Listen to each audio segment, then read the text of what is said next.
In 2014, I was kidnapped.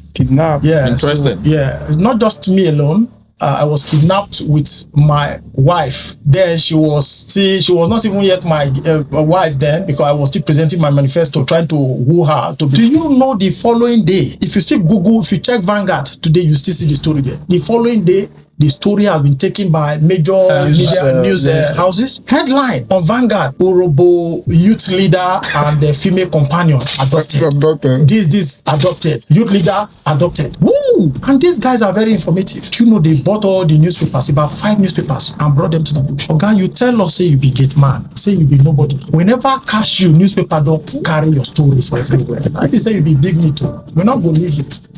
You know, the general, they call him general, which is the head, called me the following morning and said, he has read my story, how we've been empowering society, helping youth and all that kind of stuff, that to be very honest, he regrets his action, that I'm not the kind of person that they are supposed to adopt, because I'm helping the society, that their concern is the politicians. They want the politicians, but it's difficult because they are protecting themselves, they can't reach the politicians. So that very day, I had opportunity to escape. Having stayed from morning, it was raining all through that day. That should be on the 15th of May 2014. Yes, my wife was sitting close to me. They did not tie my hands. They didn't tie my wife's hand. They just tied my leg and my wife's leg together. So both of us were just sitting there. And I told my wife, I said, this is the chance, this is the opportunity. We're going to escape. I want to suggest that they should make it compulsory for all NYSC members to learn how to shoot gun, the rifle, during the 1 year compulsory service. It's very important training. There are some countries like Ekwure now, for instance. If you graduate from the university, I heard it's compulsory for you to serve in the military. It happens in so many countries. And this helps to prepare them. These are the future leaders.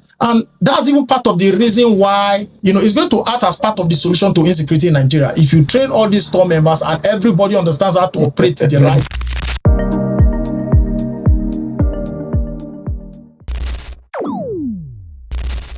All right. Welcome once again. I have a question for you today. Are you empowered? If you are empowered, how much do you know about empowerment? Does your knowledge of empowerment imply sharing of Indomie, rice, palm oil, bottle of kerosene, or even those 5,000 naira that you take during elections?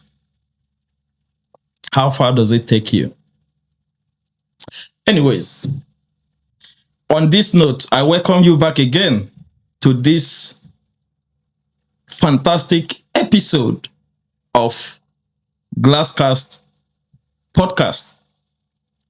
I bet you will learn much about empowerment, entrepreneurship, especially from somebody who is telling you from their lived experience. Somebody that understands what insecurity entails, especially in the context of Nigeria. Have you been a victim of kidnap? Have you been a victim of insecurity in Nigeria? It will interest you to sit right here, listen to this conversation, because you will learn a lot this evening. Let's go into this discussion by welcoming our very important guest today in the person of Dr. Marcus Ekure. Doc, you're welcome. Thank you very much. Thanks for having me. Good. And to, my regular anchor, the elder in the house, the son of Glasscast, the elder Dr. Oscar and Liam. Good to have you once again, Doc. It's my pleasure, Dr. Eze. Always a pleasure sitting on this panel with you. Thank you so much. And Doc, welcome, and thank you for being our guest. Thank you very much. We do not take it for granted, the sacrifice of your time and your wealth of experience that you're going to pour out today. Thank you so much for coming around. Thank you very much. Like the elder have spoken, the wealth of experience that will be poured out today So you don't want to miss any bit of this episode. And like I will always tell you at every episode, get your popcorn or get your cup of water or whatever that will make you comfortable to sit and get glued to this conversation. And I bet you will enjoy every bit of it. Remember to always subscribe to our channel. We are on YouTube. And if you go to our page, you will see that the page is growing. The fans are growing. It tells us that people are connecting with the conversation we are having here. If you go on Facebook, the followership is growing. If you go on our platforms, TikTok, Twitter, Instagram, people are engaging in our episode, in our narratives, and in our conversations. So you don't want to miss that. That follow button, that subscribe button, don't miss it. And always encourage people around you to be part of this important conversation. Well, there is something I didn't want our guests to know, but I will tell you, our fans. There is somebody called Charlie.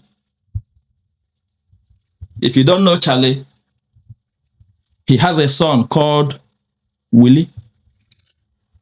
He has a special present for you. But if you're interested in this present, you have to let us know in the comment section.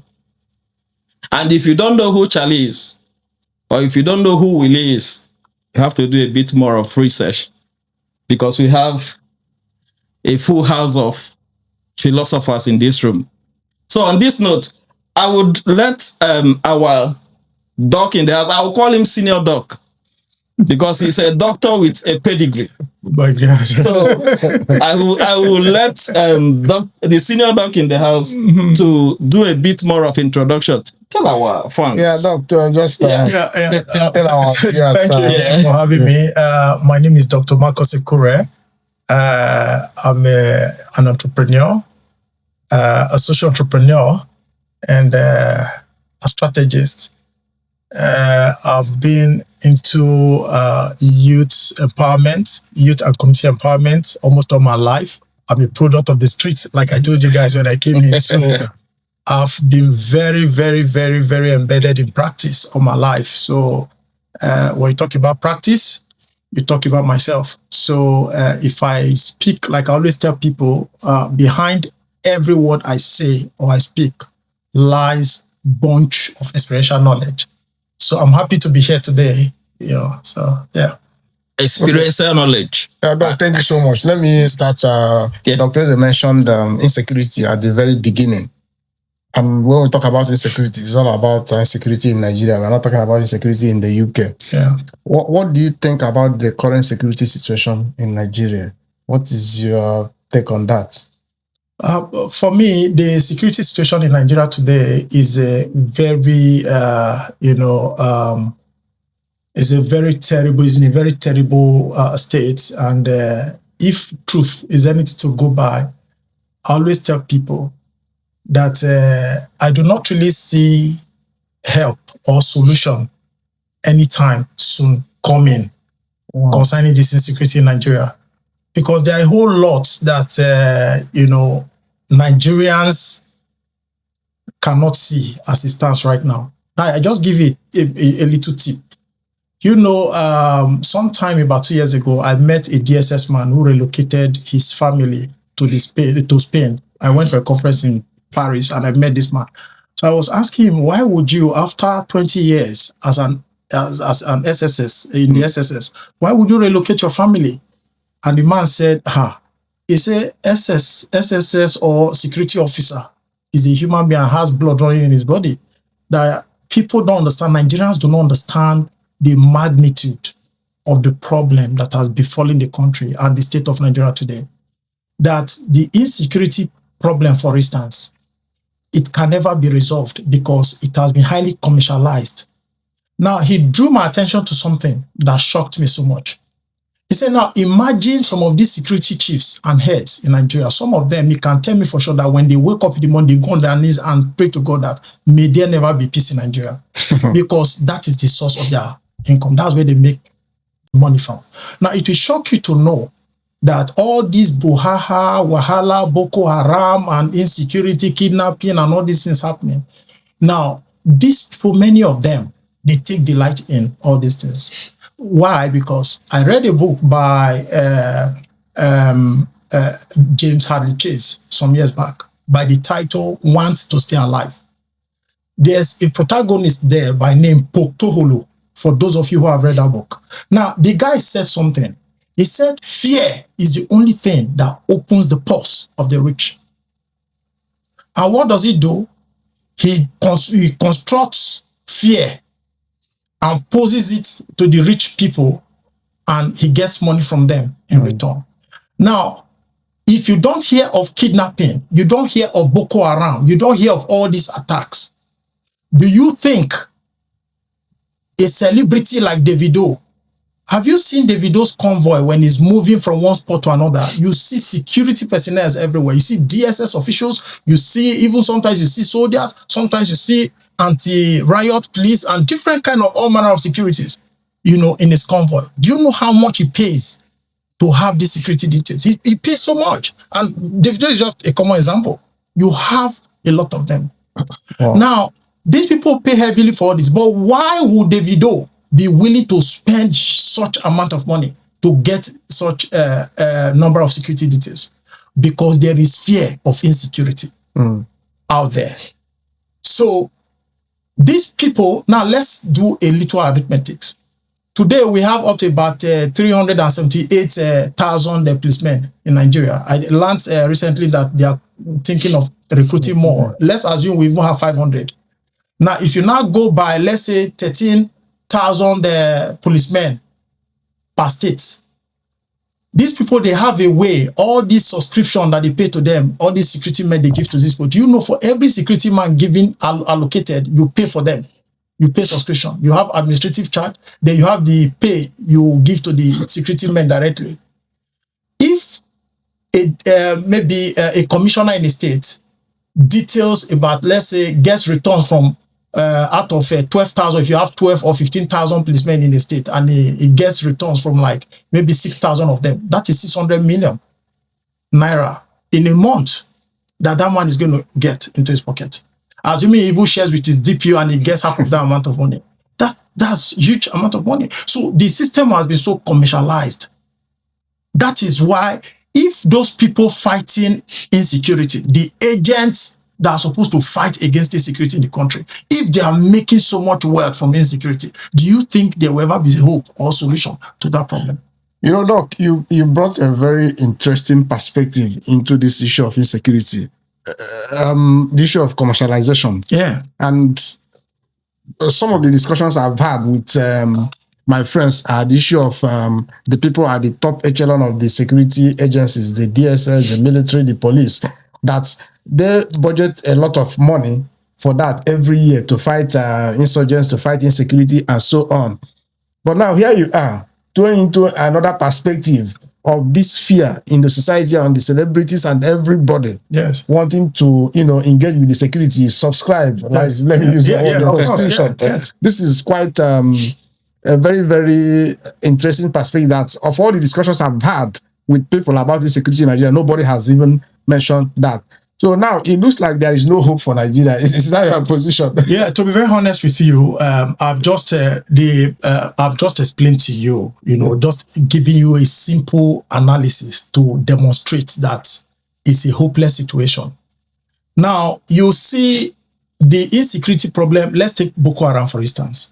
We have the solution. Government knows the solution. But the truth about it is that they don't care, because the system has been commercialized. Severally, we've heard prominent politicians come up to make bold statements that there are people behind all these things.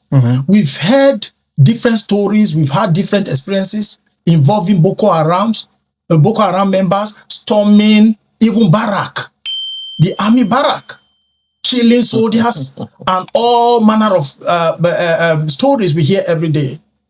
The truth about it is, to solve security problem requires high level of intel and intelligence. Look at what happened in America recently. the activist that was shot. Yeah, Charlie Kirk. Charlie Kirk. Yeah. The following day, they apprehended the guy who did it, who committed it. In Nigeria, it would have been a different story. Right. When incidents like that happen, what you usually hear is, oh, we commiserate with the family of the person. We are investigating. We're always looking into many matters that we've never gotten to the bottom of the issues. Oh. You know, and another reason why insecurity flourishes or thrives in Nigeria today is the fact that there are no punitive measures taken. I mean, very strict punitive measures taken against those caught perpetrating the act. Now, I give you a very good instance. Now, if you go into history, you'll find out that many of these hardened criminals they've caught over time, you end up hearing they took them to the prison. But behind the Nigerian prison, there are other doors, so many doors that we don't see, invisible doors. They have lots of trading going on behind the Nigerian prisons. We've heard stories, let's not pretend about it or pretend over it. Stories of how people will be in the prison and they are still holding conferences, they are still doing transactions, they still have social media pages, they are coming on Facebook. A young man some time ago from my community chatted me on, he has been chatting me on Facebook, oh bros, please, I've been in the prison for like 1 year, please can you send me recharge card, send me, and I was wondering, how could someone in jail be sending me on social media? I had to block him. So it explains to you how porous the system is. Now, the easiest way to tackle criminality or insecurity is to establish strong consequences. The reason why people fear the law, why people are behaving responsibly here in developed climes is because there are consequences for everything you do. Yeah. And they have database system. You can't escape it. And sometimes when you weigh the consequences, you don't want to get involved.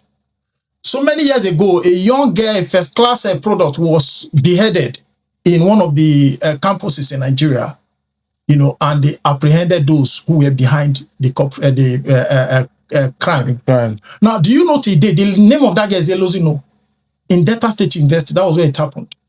Now, they arrested those guys. Up to date, nobody heard what happened to those guys. So, if you continue to apprehend these criminals and nobody hears what happens to them, they free them through the back door. Now, you are making criminality appetizing. You are making it to flourish, and it will continue to flourish. And that is the situation we find ourselves in the country today. Doc, you know, it's well, I told you. So we're having a very interesting conversation here, and you would agree with me that, you know, it's just giving you a snapshot of where this conversation is leading to. Even though the topic today is not, we'll dedicate a day to discuss Nigerian police. But I want to, you know, I have a concern. Yeah. Because, you know, we have, like you just mentioned about what happened at Delta State University, and you know, a beautiful lady who went to school to get knowledge. A first-class product. A first-class product. You know her name. You can Google it. You can that, you know, to that matter, a first-class product. Nobody heard anything about this corporate. And we've heard of, you know, the ones that happened elsewhere. Recently, what about Evans? Yeah. The Evans in Lagos. That's Magodo. The Magodo Evans that wrecked so many businesses. The guy was collecting ransom in millions. Millions of dollars, not naira. Not naira. He wrecked a lot of businesses, but today where's Evans? We heard he went to court, and the judiciary system is another on our back. You don't ever see the end of it. Now, at some point, we heard news that he has been sentenced to death. At another point, we heard he appealed. At another point, we heard he has given his life to God. You know, it's such a shame that people commit all sort of havoc, then they come back to say they've given their life to God. So God is now a solace, a point of solace for all sort of criminals when they run to at the end of the day. So there's back door somewhere. Tomorrow, don't be surprised to hear that there's a church in Magodo now being run by Evans as a senior pastor. So it's such a bad, you know, a narrative for us as a people.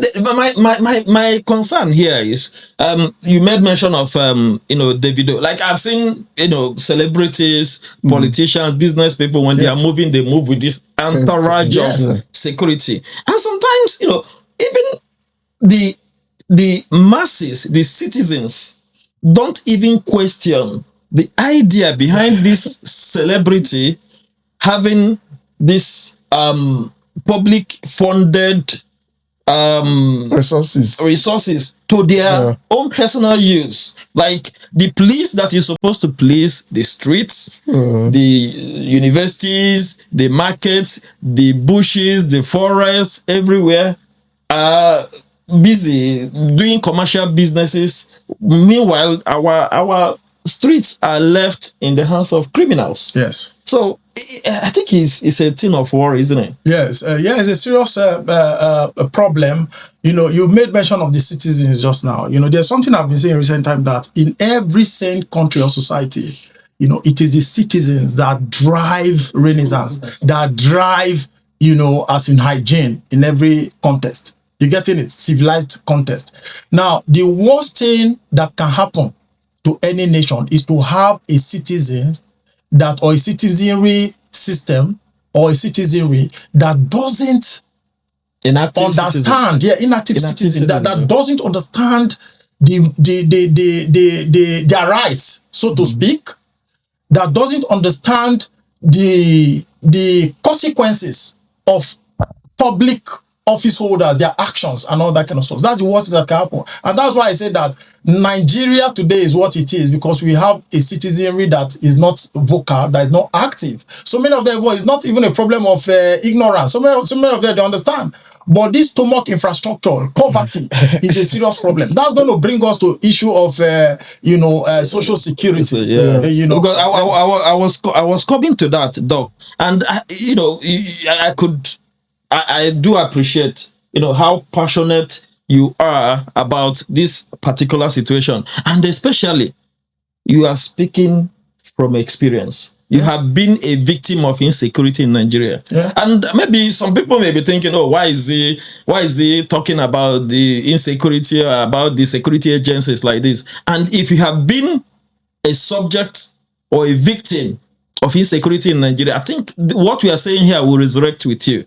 And I don't know if you want to throw more light about your experience. Talking about being a victim of insecurity, sometime in 2014, I was kidnapped. Yeah, interesting. So, not just me alone. I was kidnapped with my wife. Then she was not even yet my wife then, because I was still presenting my manifesto, trying to woo her to become my girlfriend. So that time, in Igbo, they say, so it was her first visit to me. I lost my dad, so she came to pay a condolence visit to me. So on our way from the village, my village, we were traveling from Abraka to Ekwure, to Warri. So en route to Warri, I just saw this vehicle coming with double trafficator. That's with the double indicator lights on, so it was coming with speed from behind. So I was on about 100, I'm talking about 6 p.m. in the evening. So I was driving at about a speed of about, 100 kilometers per hour. So this guy just came with a higher speed with double the indicating lights on. So just overtook me at a very sharp bent corner. I was wondering what kind of, as I was just telling myself, can you imagine this kind of stupid driver? How can you be driving this kind of speed at this kind of bent corner? But he knew what he was doing, because there was a bad spot ahead of us. He knew when I get to that spot on the highway that I'm going to slow down. Yeah. So he had to go ahead of me to get to that spot before me. So the moment I got to that spot, the next thing I had, the guy just slammed his brake, and 3 hefty guys with coverall, they just came out with AK-47. And about how many meters away from there is an army checkpoint to where this thing happened. These guys shot about 3 gunshots into the air, So before they took me in their car, they left my wife initially. So the moment they reversed their vehicle, they were going the opposite direction, not the part where the army guys is. So that's where. So they drove about a pole, and one of them, the driver said, oh boy. He said, where the Malawi? Talking about my wife now. He said, now only you can say the Malawi will leave her. Why now? Oh, come on, reverse. So they reversed and went back. Sometimes, like I say jokingly, it's also good to marry a Jepako. Do you know we reversed our car, we came back, And my wife, la behold, my wife, when I say for don't take off, tear enter bush, was in Jesus. It was she was she was tensed up, traumatized. Oh, now goodness. they took my wife, and took both of us in their car, and they sped off. Now in that car, I was having about $500,000 cash in my boot. I was having some wine that I bought for my father's funeral. I was having my laptop and some stuffs in the car. So the moment these guys took off, they got to a spot, they had to go into the bush part. So we came down from the car at some spot. So they took off my singlet, tore my singlet, and blindfolded my wife. And that was the beginning of the stress. As we were going, I was just so calm and praying, oh God, take control. And one of them was saying, what language is this guy speaking? What language is it? Say that God cannot help you, you better keep quiet. So it's not really an experience that I even wish my enemies. It's a very horrible experience. So they took us into the bush. We trekked. That trekking thing, like any case of kidnap, if you are opportune to meet any of the victims, you ask them, trekking for distance is always part of the story. These people, they are very, very good at it. It's part of the narrative for every of such kind of experience. So they took us into the bush. Do you know we trekked for almost 4 hours in the bush? But we realized from at about 6 p.m. in the evening, we kept trekking till about 9 p.m. in the night inside the bush. But when we were trekking, I realized there were times I heard voices of people within communities, villages, you hear some calling their daughters, Omokinyavo, go and buy me salt. So people, there's interaction, there are people living in some of these communities. So we went through all this. So we got to a spot in the forest. They took us to a forest. We got to that spot. They kept talking, making phone calls and different kind of, interaction. And they kept torturing, not really torturing, threatening us with different kind of statements. At first, one of them was telling me, oh, that politician you insulted on Facebook. Oh, he's the one that asked us to kill you. Oh, one said, oh, let's just finish them here and take away and go away. Another one said, no, let's leave them. Let's take them to the land of no mercy. Different kind of threats. So you have some that will come with that harsh voice. Then you will now have one that will come like the savior with a mild voice.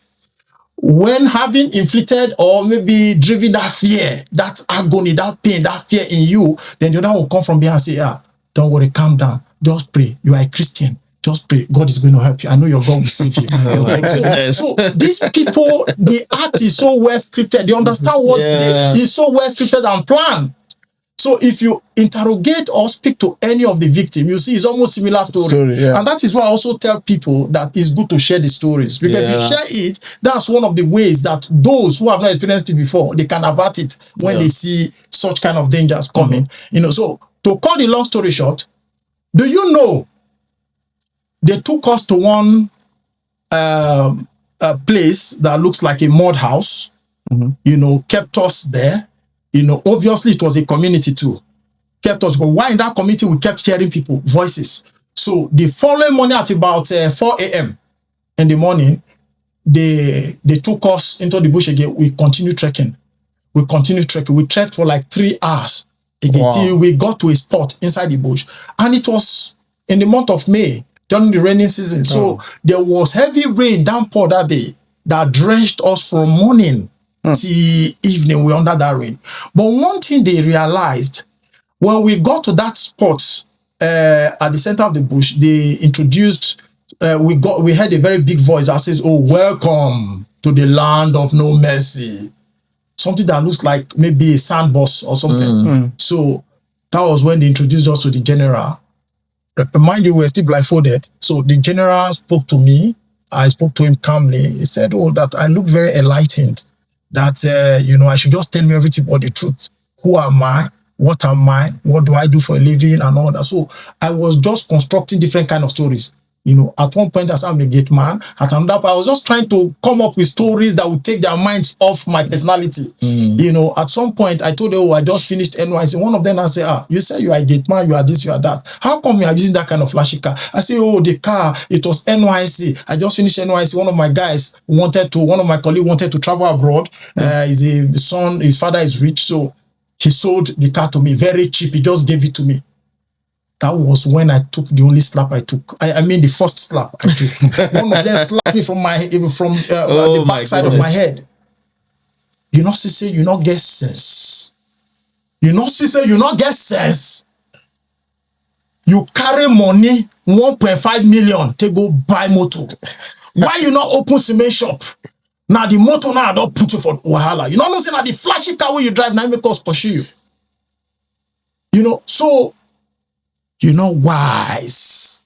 If now me, I for use that money buy cement, then it was 800,000 to buy a truckload of cement. He said, if you buy cement, one trailer load of cement, then you start your business and start making money from there. I say, wow. So these guys also have some business sense. You know, so we left there. The day we got drenched with the rain, from morning till night, we were under the rain. So, but because I was very mild, I'm very calm, you know, and soft talking to them, they saw me as a very gentleman. They were very peaceful with us. They didn't touch us. So, but the only thing the general told me was that he said, just be rest assured, you have a beautiful girlfriend. And I told her, see, we are planning our marriage. I said she never even agreed. She has not even accepted my proposal. So we just, I hope you did not propose there. Wait now, I'm not telling the story. So the general now said, the only thing we're going to assure you is that we have a rule. Here, we don't rape women. So we can assure you for that. He said, did anybody touch her as you were coming before you got to this point? He said, if anybody touches her, I'm going to shoot that person right here. I said, no, nobody did anything like that. He said, good. So just take that from your mind. Nobody's going to rape your woman.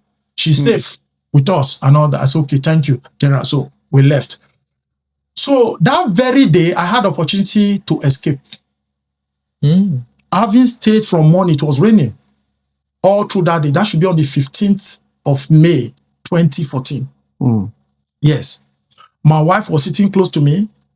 They did not tie my hands. They didn't tie my wife's hand. They just tied my leg and my wife's leg together. So both of us were just sitting there, you know. And these guys, they run shift. It's an organized system, business. Organized business. They run shift. Now, the two guys that were on shift to look after us that morning, they were holding AK-47 because I could literally take up the veil a little and see what they hold. Yeah, it was happening. So one of them said, having taken so much of marijuana, he said he wanted to go and check his fish in one pond close to the area. Meaning that territory is their area. It's a community, It's a community. So he wanted to go and check his trap that he's coming shortly. So he now left this other, and this one is also smoking and drinking. So after that guy left, I noticed this guy was snoring. I mean, that heavy, because they don't sleep. He was snoring. So I now lifted the veil from my eyes, and I saw him snoring with the gun on his lap, AK-47. And I told my wife, I said, this is the chance, this is the opportunity. We're going to escape. And guess what? My wife said, oh, honey, no. Babe, say, don't do that. Oh, the God that allowed them to capture us is going to set us free. Don't tempt the Lord, their God. Don't tempt the Lord. My wife started quoting Bible. I said, babe, this is our chance. No, he said, no, don't do that. What? Do you know any place where we're in the middle of a forest? You can run into their hands. They will just shoot us. They will this. Oh, God. That was what happened. That was the only thing. It was the voice of my wife. And that thing also brought something to my thinking that, you know, which I'm also going to just talk about now. You see, I want to suggest that they should make it compulsory for all NYSC members to learn how to shoot gun. It's very important. Because if I had known how to operate the AK-47 as at that time, the rifle, I would have taken the rifle, you know, perhaps I wouldn't have even shot any bullet. I would have just used the edge to hit the guy's head, hit him and injure him to make sure he collapses. Then we'll just quietly take any direction, just run away like that. And because I'm holding a rifle, I'll know that I'm protected, I'm guided.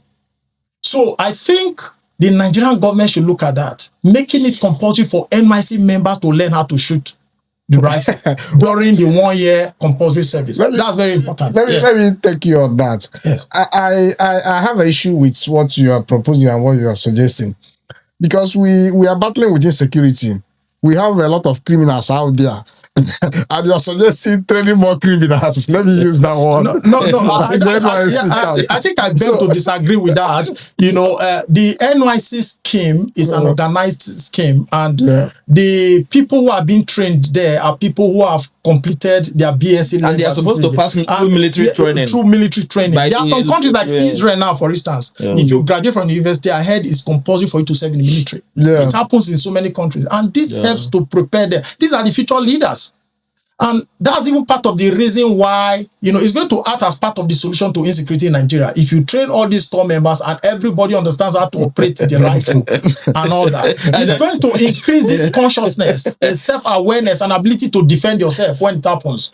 So I think I disagree with the fact that so many of them are going to take it in negative sense, because those criminals carrying the guns now, who is teaching them? Anybody can learn how to from anywhere. So I think the concern here is that we have 300 and something thousand policemen trained with arms. We have how many hundreds of thousands military trained. Yes. We have DSS trained. We have, even today, we have civil defense. We have civil defense Make no mistake. trained. We have custom Navy trained. Yes. We have immigration trained. We have prison officers trained. But the more we are training them, the more we have more people with the equipment in the forest. I understand your point. But now I just give you an instance using myself as an example, that if I had acquired that skill, I would have probably foiled the activities of these guys. All right, I would have been able to save the situation. All right. So, and I can tell you for free that many people, there are a lot of people in the hands of the kidnappers then today, who are incapacitated, who would have also had the same opportunity I had and couldn't do anything because they don't know how to operate the rifle. So these people are the future leaders. They are graduates. So teaching them this is part of equipping them for protection of society too, you know, and all that kind of stuff. So we are not saying they are going to give them guns, but I just feel it's very important we need to look in that direction. So at the end, they were demanding for ransom. We met other people in the camp. When we eventually got to the final camp, we met other. But I asked them a very sensitive question. I asked them because I was thinking, did anybody set me up? Did they get intel or information about me? You know, and one of them, because like I said, there's that voice of angel that speaks to you after all the horror from one of them was so brutal. I mean, anytime we hear his voice, everybody trembles. So, but this other angel, gentle one, will come, you know, and be talking to us peacefully. I know you are a man of God. Do you know at some point I was the one praying for them in the morning? So they fell in love with me. Nobody touched me. The only slap I could was the one I talked about the other time. The second slap, which was the final slap I took, was when they caught a grass cutter in the bush. They now prepared banga soup. You understand? And they served us banga soup. You know, for 14 days they kept us. My wife didn't eat. That one is, oh my God, she was just praying all through. So they served us grass cutter. When I tasted the grass cutter soup, it tasted very good. You understand? So I ate the food, I enjoyed it. So when I finished the one they gave to me, and I called the guy and said, bros, I bet if you bring more grass. That was the only offense I committed. The guy just slapped me from my head. Why? Are you stupid? You think we are happy here spending resources and money on you? You are not even thinking of how to go home. You are thinking of extra food. Rubbish. That was when that guy attacked me. So, you know, at the end, you know, something dramatic also happened. You know, my wife would always tell me, he say, if we live here peacefully, don't you ever call my line. Because like I said, I was still presenting my manifesto. She never ever accepts me to say, make we do relationship. I was still presenting. Now, and this thing happened. She said, oh, this is a bad omen. It's a sign that I should not have anything to do with you. And if we ever live here alive, please, if you see me coming, give me 10 poles. Miles. Not knowing that each time she was threatening me and telling me all these things, that one with the voice of angel would hear her saying it, has been listening, and he has heard her say that repeatedly. Then one day, my wife repeated that word. Oh my God, all I'm praying for is that God should keep us alive. In fact, both of us were night and day. Don't even cross my paths. I regret meeting. I did it. The next thing the guy did was to cock his gun, shot into the air. Guys, every time you they threaten this guy, say, you know what, marry Abi? You know what, marry Abi? They threaten her. Oh, marry him! Oh, marry him! Oh, marry him! Oh, marry him! Oh, marry him! That was the next time I started hearing my wife say, oh, marry him! Oh, marry him! Oh my God. And lo and behold, She must be terrified. yes, at some point, another mistake too people make, which I want to talk about is, you know, these guys had already given them a storyline to convince them, because they were expecting 100 million naira from us as ransom. So I was saying, where do you expect us to get that kind of money? I'm a nobody. I'm this, I'm that. Do you know the following day, if you still Google, if you check Vanguard today, you still see the story there. The following day, the story has been taken by major news houses. Headline on Vanguard: Urhobo youth leader and the female companion adopted. This adopted. Youth leader adopted. Woo! And these guys are very informative. Do you know they bought all the newspapers, about 5 newspapers, and brought them to the bush? Oga, you tell us, say you be gate man. Say you be nobody. Whenever cash you, newspaper don't carry your story for everywhere. Now if you say you be big me too, we're not going to leave you. You know? So that was what happened. They held us. They said no. But in the long run, the general, they call him general, which is the head, called me the following morning and said, he said he has read my story, how we've been empowering society, helping youths and all that kind of stuff, that to be very honest, he regrets his action, that I'm not the kind of person that they are supposed to adopt.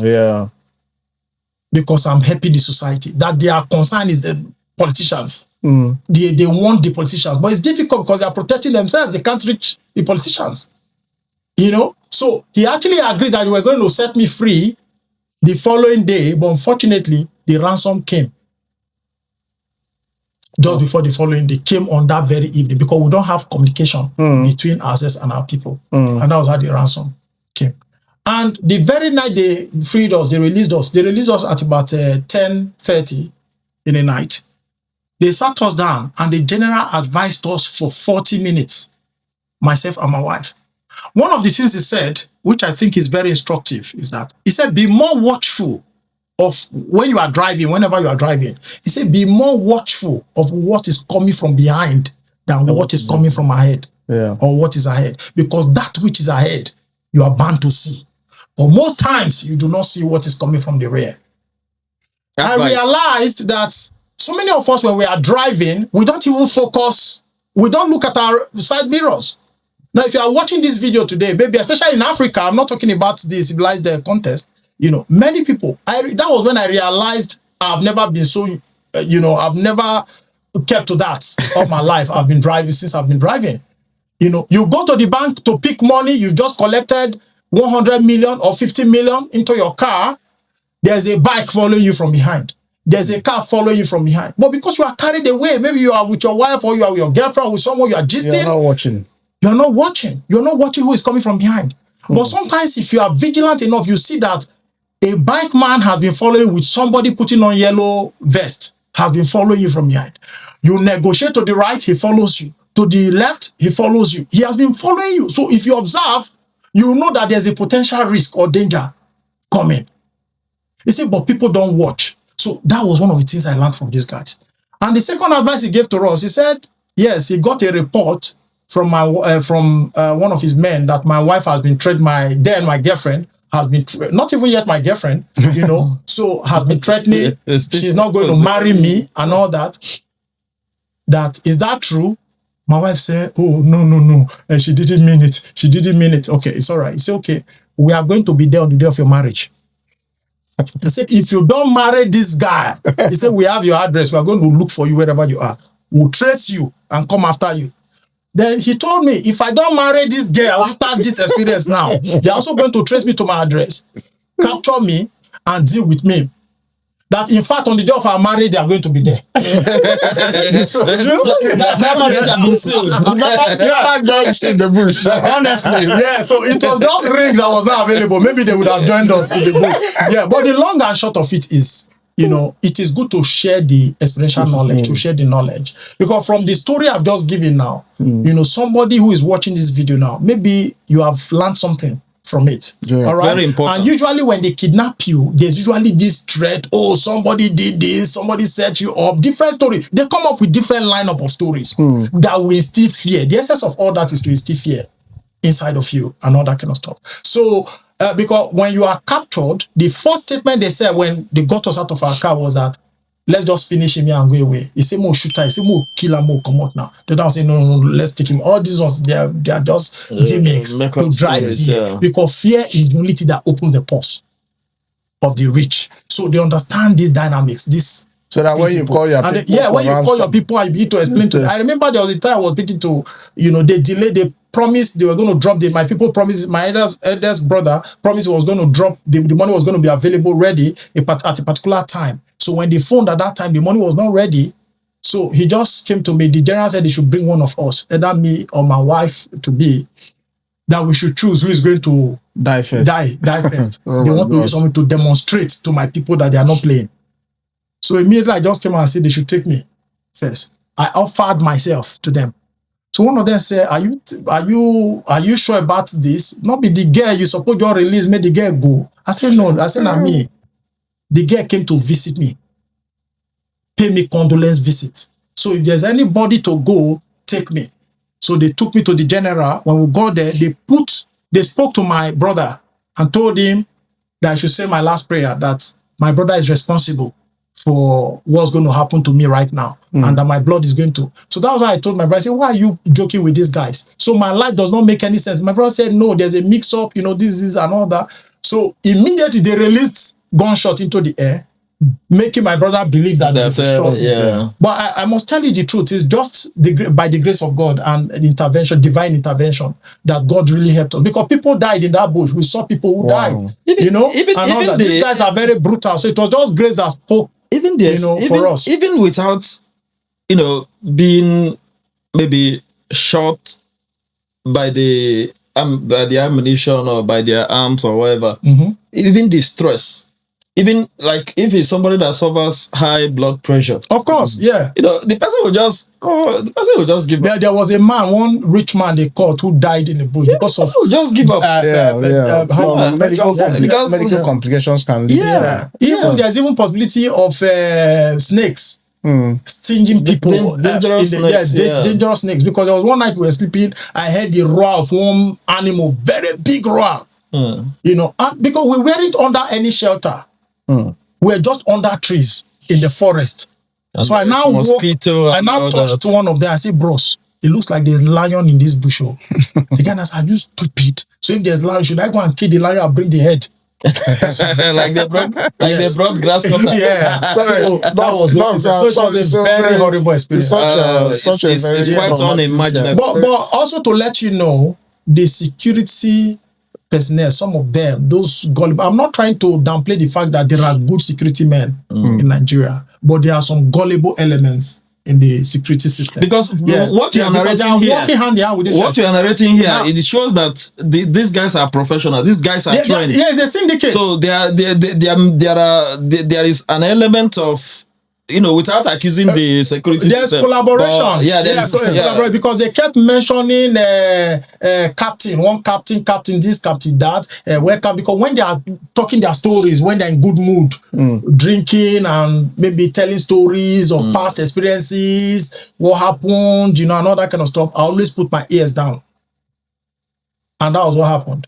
And I was also able to save a situation. I forgot to talk about this. There was a lecturer, she's not a professor, that they brought to the camp the following day. Just the same way they adopted us was on the highway. So they brought her to the camp. So somehow we got talking, through our voices, I was able to recollect that this woman's voice.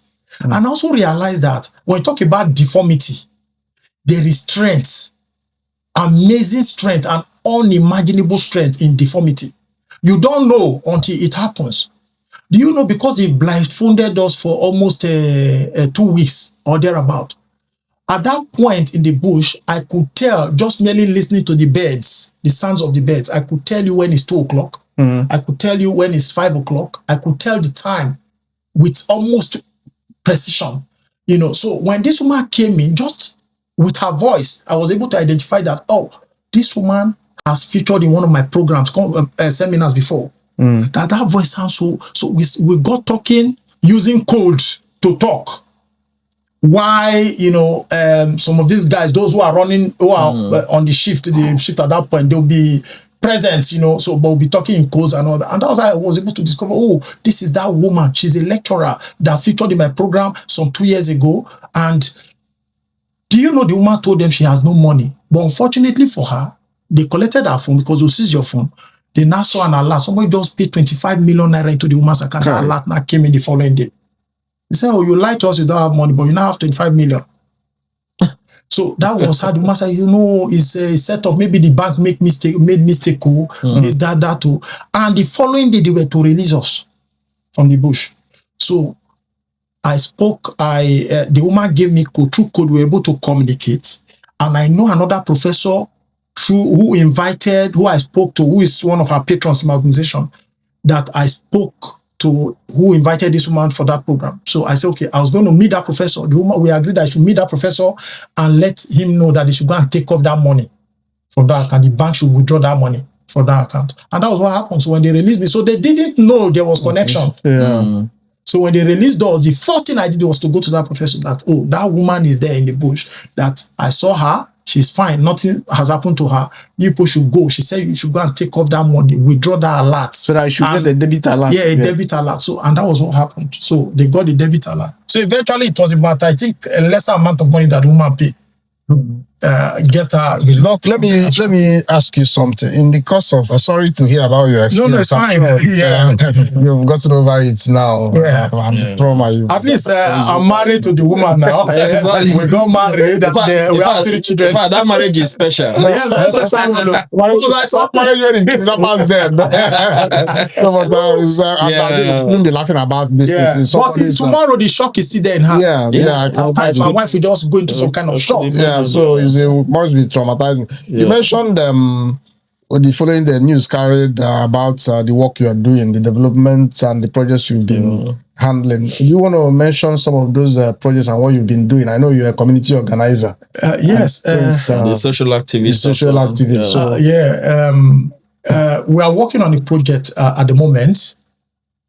This project started in 2017. Officially, it was launched in 2017 as Mobile Empowerment Train.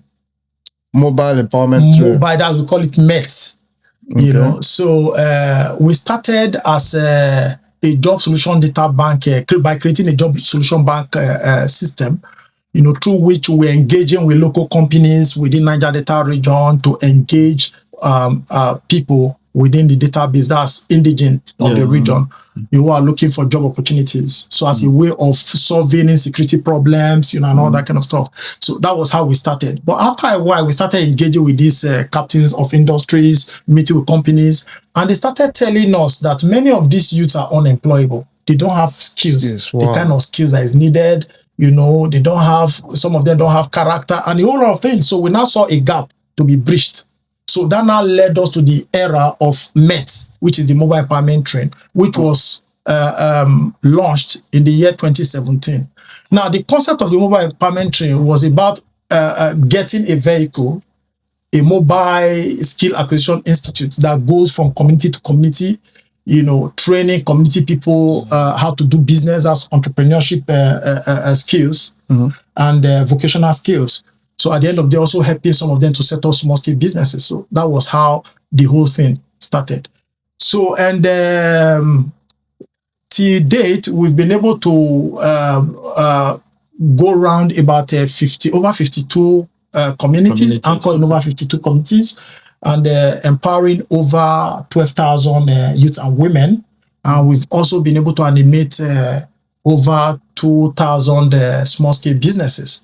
Interesting. Now, yeah, so it got to a point that we saw that there is need for us to further understand this model, because the crux of what we are actually doing is to try to solve poverty problem. Exactly. You know, because poverty, like you all can attest to, has been a major factor in a global discourse, you know, for a very long time now. And Africa has been at the focal point, you know, of poverty discourse. So we also realized that we've had different interventions from foreign agencies over the years trying to tackle the problem of poverty. Yeah. But with all these monies and investment of effort at fighting poverty, poverty seems to be winning the war.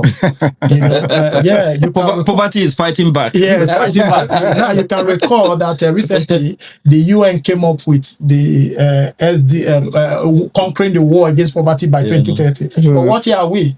5 years to go. Poverty has conquered Nigeria, taken a better shape and position.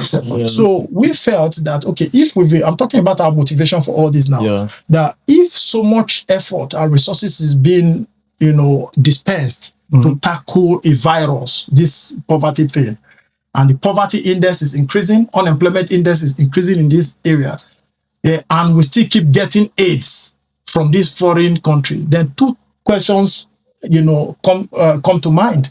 The question of whether these intervention agencies are really genuinely interested in solving or fighting poverty, and whether they are using the right channel to fight poverty. You understand? So now we've done a whole lot of research around this, experientially, relating with these people using the MET, you know, vehicle and all that. And we found out that entrepreneurship intention, that's entrepreneurial intention, is key. You know, and should be at the fore of any intervention project, you know, aimed at solving poverty problem through entrepreneurship. So the essence of what we are now currently, we have scaled up the model to what we now call MITRATES, which now stands for Mobile Empowerment Train Rural Entrepreneurship Development Strategy. It's now a strategy. You know, and that's part of what I'm doing at the PhD level, part of my research work. You know, so the major thing we are trying to establish there, we are trying to establish an intercourse, an intersection between entrepreneurial intention and productivity. Yeah. So using the Pareto optimality principle, 80-20 optimality principle, we notice that government has focused so much in trying to, you know, as in, on the whole, assemble the crowd. Assemble the crowd. Has focused so much. And many of all these intervention systems and policies have been so focused on crowd. So we realized that that method is defective. That it has come to a point where we have to reconstruct the system. And reconstructing the system entails striking a midpoint or a nexus between entrepreneurial intention and productivity through the spirit, what we refer to as the spirit of entrepreneurship, by identifying the spirit of entrepreneurship in these people. Now, everybody is not made, or everybody cannot be an entrepreneur. That is the truth about it. Some are good at working for others, while some are good or destined to be entrepreneurs. So these are factors that must be put into place and part of our consideration for developing this model. We now say, okay, to strike this positioning, meaning we need to put up a toolkit that will help us to discover the entrepreneurial intention of the individuals before thinking of empowering them. That is the starting point. Because there was a time that we talked about, give me fish. But we've gone beyond the era of giving people fish. We got to another era that we call teach me how to fish. We've gone beyond that era of teaching people how to fish to an era of, before teaching people how to fish, find out if those people will be interested in fishing. Because if you teach a man who is not interested in fishing how to fish, it's going to be a wasted effort, a marriage in the forest. So the advantage of the toolkit we are developing now is to help you to discover a man who is interested in fishing. So it is a model that focuses on the individual, that focuses on the man. We call it the man and not the crowd. A man was very busy trying to get certain things, tasks achieved, and the son was disturbing him. So he spoke to the son and said, "Oh, Junior, please go and find something to do. You are distracting what I'm doing." Junior wouldn't let him be. So he just looked at his wall, picked up the picture of a map on his wall, shredded it to pieces, threw it on the ground, and said, "Junior, assemble the map." Junior was so excited. Junior started assembling the map, unknowingly to the man that Junior didn't see the world map. What Junior saw was a picture of a man behind the map. The man didn't know that there was a man, a picture of a man behind the map. So what did Junior do? Junior simply started assembling the picture of the man. He didn't focus on the map. He brought the head, attached the hand, attached the leg, attached everything. That was how he was able to join it. And in less than 30-35 minutes, Junior joined the world and came back, Dad, I'm through. Who? The man was surprised. How did you do that? Junior said, I fixed the man. Yeah. So you see that this story is relative to what we are talking about. We've dissipated so much energy and strength trying to fix the world. So the concept is all about trying to fix the man, identifying the individual, their entrepreneurial intentions, and trying to focus 80% of the resources in developing and establishing the 20% that have the spirit of entrepreneurship. Doc, let me. You don't want to okay. I wanted to tell our audience, like I told you earlier, somebody will be like, I told you. So I told you that you are not going to miss any point of this discussion. And you would agree with me that this evening has been mind-blowing. Mm-hmm. This evening has been, nothing less than engaging. And I would encourage you, sit right back. Remember, if you have a comment, I believe, this discussion resonates with a lot of us. And you can share your comment in the comment section. Let us know what you think. We'll continue with the conversation. So I will let Elder take over. Two questions, but probably it might be very brief answer. Okay. Even though it's going to be two questions. Sure.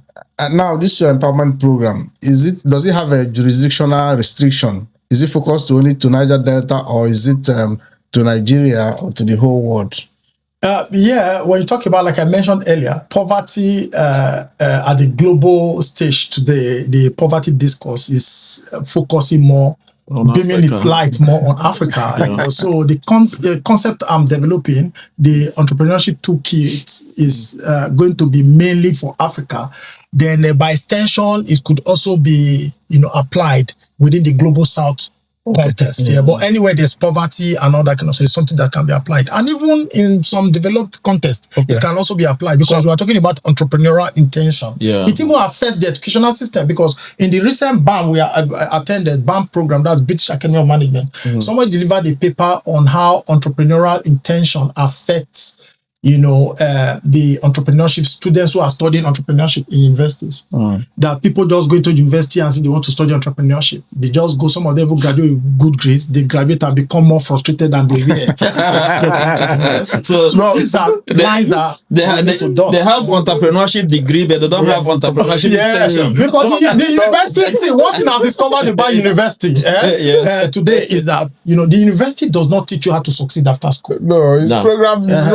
School actually programs you to work for somebody. Of course. Yeah. So the paper was actually saying that the university, it is time the university looked into trying to profile the entrepreneurial intentions of students applying to study entrepreneurship in universities. And that's the way to marry reality as in practicality with theories. Doc, you brought me very close to the question I want to ask now. You mentioned, I gave a very good analogy of fixing the man with the map you talked about. Yes. And you mentioned practicality just now, which is closer to my question. What are the practical steps in this matrix or two kids. Okay. Is that correct? That's the right word. two Two kids you are developing. What are the practical steps you are taking to develop these two kids and to fix the man? Okay, all right, fine. That's a very, very intelligent. Like, if you hadn't answered that question, I would have been so disappointed. That's fine. Yeah, thank you very much. Yeah.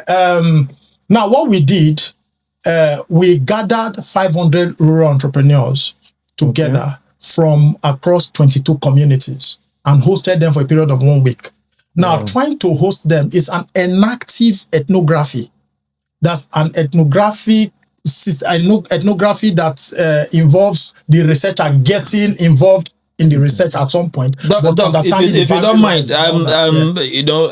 this is like I will call him a senior doc. So he may be using some technical jargons that may be confusing to some of our listeners. So when he's mentioning ethnography, is a research that is based on the lived experience of the people. So just to give you an idea. And again, let me go on to support what you are saying. If he uses a term that you don't know, you don't understand, put it in the comments. We'll go back to him and I start the answer to you and send it back to you. Of course, that's fine. You know, I said enactive ethnography, which is a version of ethnography that he just talked about. Because ordinarily, the conventional ethnography just involves observing the lived experience of the people, you know, and all that. But enactive, you know, helps you to go into it, not just observing. You go into their lived experience by participating at some point as a participant. But you must understand the dynamics and the thin line of separation, you know, in order not to create bias and all that. So we brought 500 people together, entrepreneurs. So the first thing we did, meanwhile, we partnered with organizations, some institutional outfits like the Bank of Industry. You know, we partnered with some microfinance banks, and also they sent their representatives to be part of this 1 week experiential knowledge demonstration. So first thing we did was to share them into 3 sessions, 3 crowd categories, and give them the assignment to discuss within themselves and generate 10 reasons why, or 10 challenges they are facing in their different experiences and all that. Now, the first set, which is group A, comprised of those people who are currently doing business. So we told them to give us 10 reasons or 10 challenges facing them as people doing business, entrepreneurs. Then the second group, group B, we told them to come on. There are people who are intending to become entrepreneurs but are not yet entrepreneurs. We told them to give us reasons, 10 challenges they are facing that is making them not to be entrepreneurs. Then the last set, which is those category of people who have done business before but fell out of business, we told them to generate 10 reasons why they fell out of business. So they came up with these 3 reasons. So it's a fluid system. With these 3 reasons, we were able to understand better the challenges, the core challenges these people are having, which helped us to reconstruct some of the deliverables, the contents that we delivered to them. So now some of them were trained in area of vocation, some were trained, they are generally entrepreneurial, skills. They were trained by experts across various areas. So now at the end of the 1 week, we now factored them, we gave them certificate and brought them. Now, what we are trying to discover here now is the spirit of entrepreneurship. Yes. Now, we have a crowd of 500 people, but so many of them came with the mindset of starter pack because they knew that for any program to happen, there must be a starter pack somewhere. So we told them we do not give starter pack. What we give is mentor pack. Because the starter pack government has been given to you people, we realize these starter pack have not started the lives of anybody. So we are giving mentor pack instead of starter pack. So even though we kept driving it into them, so many of them didn't believe. They thought maybe we are trying to find those who will be serious to the end of the training. So these people, they came with various objectives. Now, at the end of the program, we now put them in a generic database system by giving them a unique code with which we can access them, you know, anywhere in the world. Now, from that database system, we started monitoring their activities after the 1 week program. Now, we realized that a lot of them, some of them were able to start their businesses within the first 1 month. Those who started their businesses, we lifted them from that generic database system and popped them in a database system we call RIC, Rural Incubatory Community, from where we now provide closer mentorship for them. Now, those will bring you to RICs. You must have started your own business before coming into RIC. Now, we succeeded in harvesting within the first 6 months, in harvesting from the generic database, a total of about 80 people who are now doing their businesses. We now told them, okay, we realize as part of the challenges facing entrepreneurship that you people don't have the agency, you have agency problem, that's skills, the requisite skills like bookkeeping and all that. These are some of the challenges we discovered. Then we also discovered that so many of them do not have the legitimacy tying their business. Now, I give you an instance. Bank of Industry came and told them that we have billions of naira, but we don't have people coming to access this money. And these monies are micro loans that is meant for you people to develop your businesses. But you people are not coming for it. Why? That means there's information gap between institution and the people. Yeah. All right. And we realized, we now say, okay, Bank of Industry, we are ready to prepare these people to access that money. They now say, okay, for these people to access the money, they need to get their businesses registered with the Corporate Affairs Commission. They need to get guarantor. They need to get this, get that, get that. Oh, we say, oh, there's a gap here. How do we achieve that? So as we are providing mentorship for these people, within the RIC, we now say, okay, you have to get your businesses registered. We now set up an office at the NGO in our community over there physically for them to be able to access a secretary that is able to help them facilitate an online registration process with just the sum of 15,000 naira, which we were able to achieve. So with that, a whole lot of them have been able to register their business. And as I speak to you right now, we have about 68 of them with CAC certificate in this RIC. Now, from the RIC, we deliver training on monthly basis. We constructed a kind of a syllabus based on their lived experience that we gathered from the 1 week we stayed with them and all that. So we are now bringing different experts to experientially, not theory, teach them, train them, mentor them. Now, it's a journey. Now, this journey started 2023. Part of the challenges we discover, for instance, is the problem of finance, because there are some common factors among the 3 responses we got from the 3 discussion focus group. One of them is funding problem. To solve that funding problem, we realize that, okay, the conditionalities given even by BOI and the other microfinance bank is something that these people is constraining to them. They can't meet it. So what did we do? We decided to set up a cooperative society from within the RIC, that each person should make a minimal contribution of 3,000 naira monthly. That when you spend 6 months there in the community, you can now have access to money to take soft loan to scale up as you are doing your business. So this is what we've achieved. And as I speak to you right now, we have over 5 million naira in the cooperative purse. Wow. Now, this system has been rolling and going smoothly. And these people, many of them are now doing very well. Now, at the end of the day, we noticed that even the cooperative system we started since February, out of the 68 people we have in the RIC community, we only have about 30 of them who are active in the cooperative. You see how we are trying to develop the spirit of entrepreneurship. Yeah. From the crowd to keep fit the specific to the individuals. Yeah. Now, the final point is that we are now at a stage very soon, like I think from next month, some of them will start assessing loan. Now, what that means is that the 80% of the resources, if we can dedicate that 80% of resources and invest it on these 35 of them, for instance, who have been very consistent and responsive and doing brilliantly within the RIC. If we concentrate those resources to invest in these people are going to become global entrepreneurs that are going to impact their communities, because rural entrepreneurship is all about impact on community. Not just about profit making, and for them giving back to the community and taking from the community. And for them to have got to this stage, without startup pack and all that, they have shown a level of resilience, which is an important character. So that is what this model is. Dr. I think we are running out of time, but let me ask the last question. Yes. From where we started. We started from insecurity in Nigeria.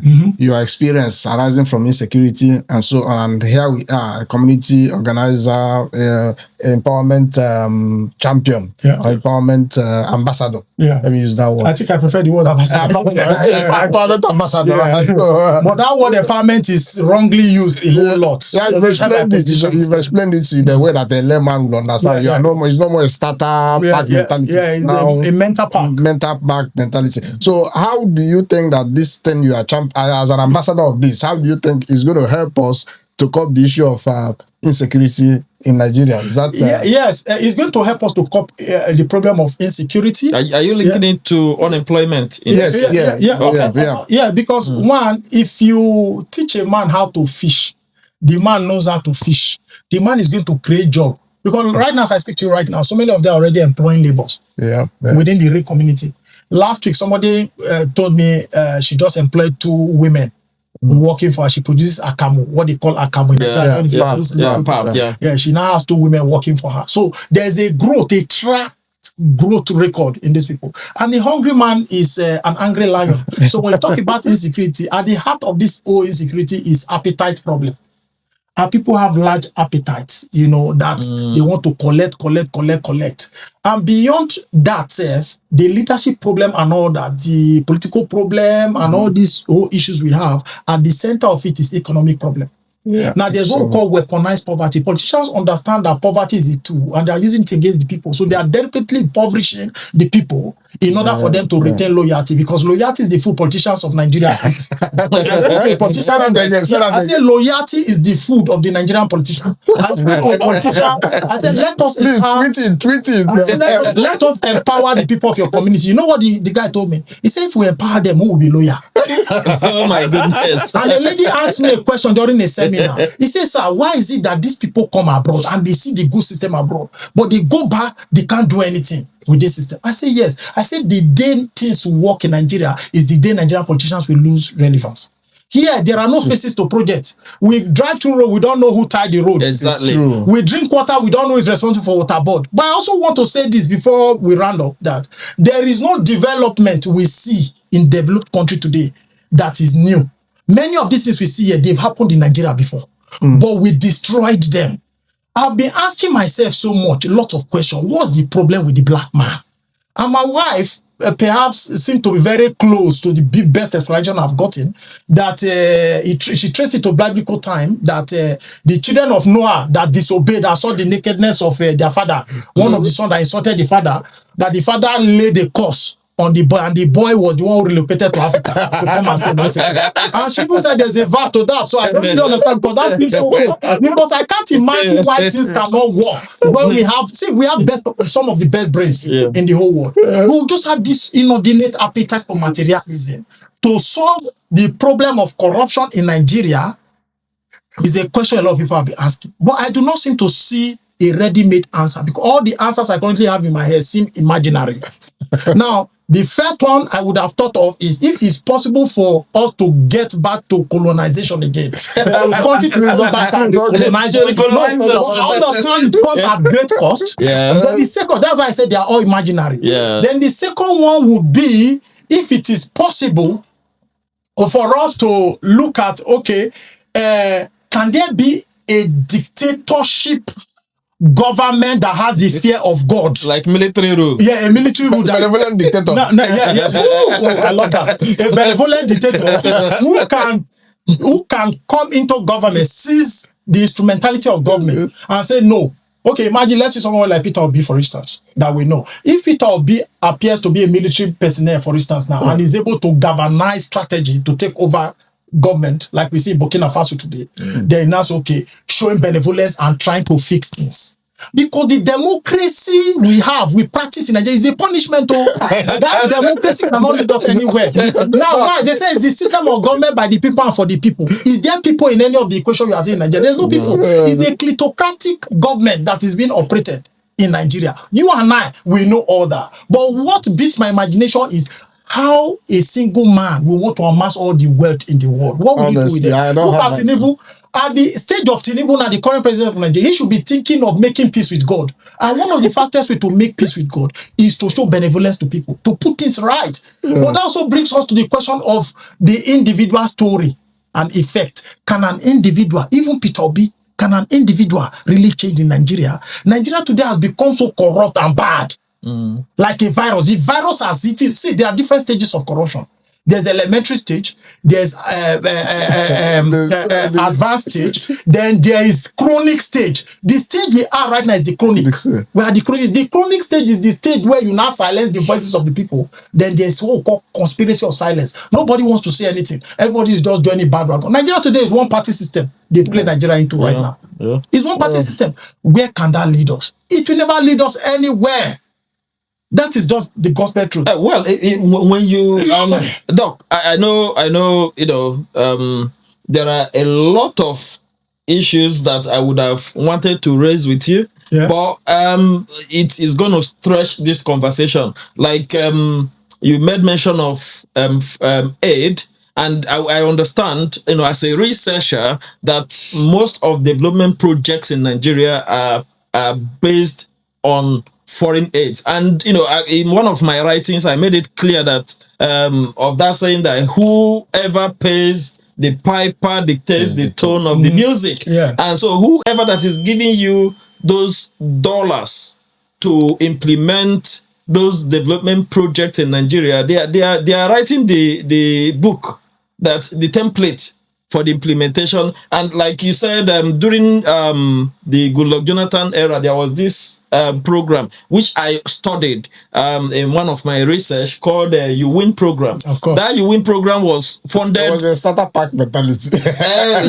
I would agree with that, because if people were giving up to $50,000, of course, for their businesses during that time in 2011. And from the record I saw, that program, okay, you said we shouldn't use the word empowerment, but there are more than 3,600 beneficiaries of that program. And you're talking about $50,000 in 2011. And if those programs were effective, those 3,600 individuals would have created over 360,000 jobs, at least by now. But, the story is... So, opportunity will bring you back again. But to add to the unity you just said, do you know one boy got 5 million?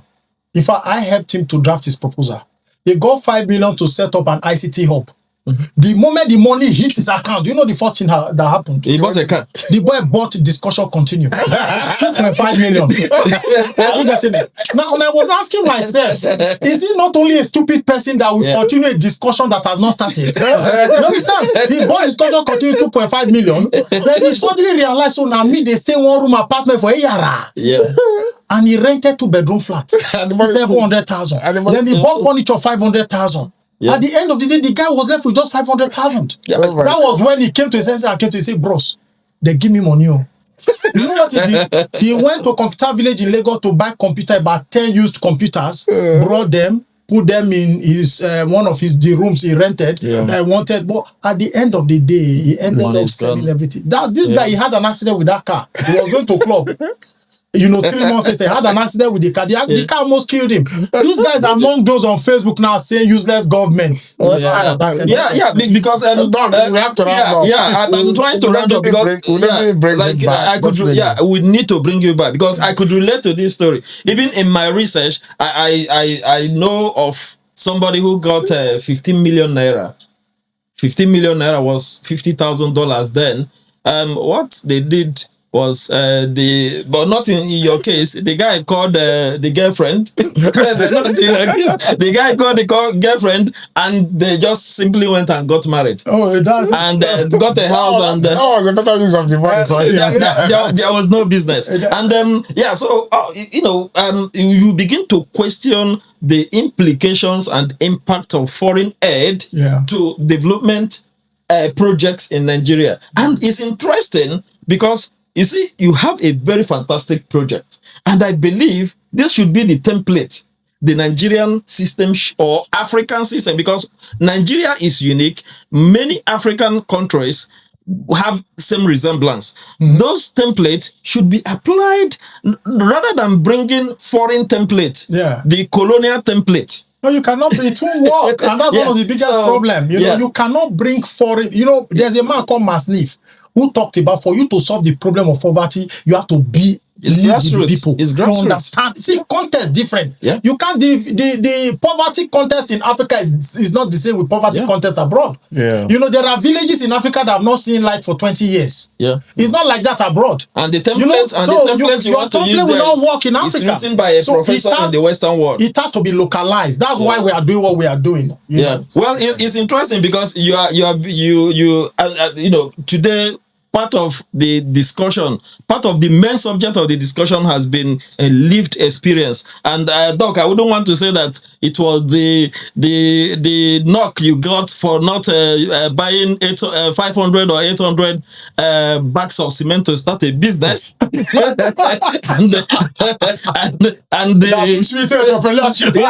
that pushed it, because I would imagine if I know and I believe that if you were one of those guys and you happen to connect in this kind of project, it will do you a very good it will do a great favor, because like you said, some of them were already running fish pond and all that.